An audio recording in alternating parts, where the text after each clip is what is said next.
करमपुर गांव में अनिकेत अपनी पत्नी सुधा के साथ रहता था। वह दूध बेचने का काम करता था। उसके पास 2 गायें थी। एक दिन अनिकेत दूध बेचने जा रहा था तो उसे किसी ने आवाज़ दी। अनिकेत ने मुड़कर देखा तो एक छोटा सा बच्चा उसे पुकार रहा था। अनिकेत बोला, क्या है, क्यों मुझे बुला रहा है? बच्चा कहा, मुझे मक्खन खाना है। अनिकेत कहा, मेरे पास तो सिर्फ दूध है। बच्चा कहा, ठीक है, मुझे दूध ही दे दो। अनिकेत कहा, पैसे हैं तेरे पास जो दूध पिएगा?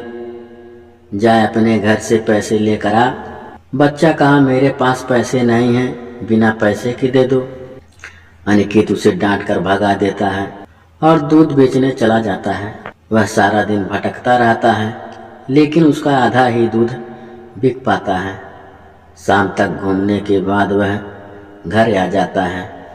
सुधा कहती है, क्या बात है, आज बहुत परेशान हो? अनिकेत कहता है, आज तो पता नहीं क्या हो गया, आधा दूध बिका ही नहीं। सुधा कहती है, कोई बात नहीं, मैं इसका मक्खन निकाल कर तुम्हें दे दूंगी, उसे तुम बेच आना। तभी अनिकेत को बच्चे की याद आ गई। उसने सुधा को सारी बात बताई। सुधा ने कही, आपने ठीक नहीं किया। अनिकेत ने कहा, तू नहीं जानती, इन गाँव वालों को जानबूझकर अपने बच्चों को भेज देते हैं। एक को दे दिया 10 आ जाएंगे। अगले दिन अनिकेत मक्खन और दूध दोनों लेकर चल देता है।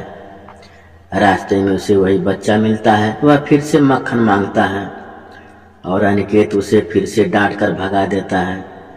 उस दिन भी उसका न मक्खन बिका न दूध। वह शाम को घर आ जाता है। अगले दिन से हर दिन यही होता था।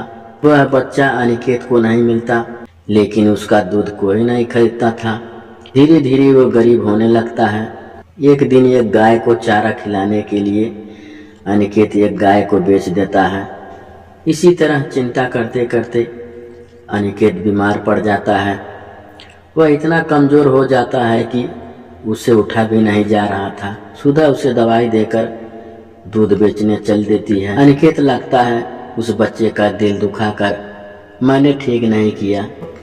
पैसों के लालच में मैं अंधा हो गया था।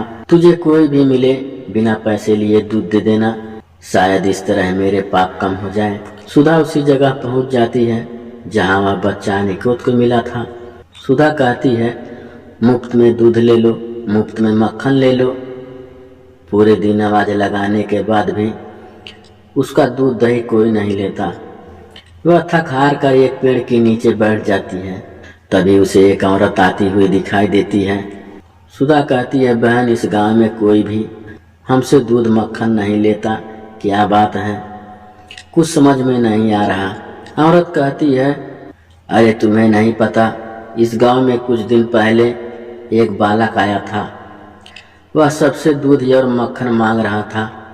सबने उसे मक्खन खिलाया। जानती हो, जिस बर्तन में उसने मक्खन खाया था वह बर्तन हमेशा दूध से भरा रहता है, इसीलिए हमें दूध की ज़रूरत नहीं पड़ती। सुधा कहती है, बहन, वह बच्चा कहाँ है? औरत कहती है, अब तो पता नहीं कहाँ चला गया, लेकिन इस गांव पर उसकी ऐसी कृपा, सच कहूँ तो मुझे लगता है कान्हा जी खुद आए थे मक्खन खाने। यह सुनकर सुधा रोते हुए घर आ जाती है। सुधा अनिकेत को सारी बात बताती है। अनिकेत यह सुनकर रोने लगता है। अनिकेत कहता है, भगवान कृष्ण स्वयं दर्शन देने आए थे और मैं उन्हें भोग भी न लगा सका। मेरा पाप अब मेरे मरने से भी नहीं कटेगा। अनिकेत और सुधा दोनों अन्न जल छोड़ भगवान कृष्ण का नाम जाप करने लगते हैं। इसी तरह कई दिन बीत जाते हैं।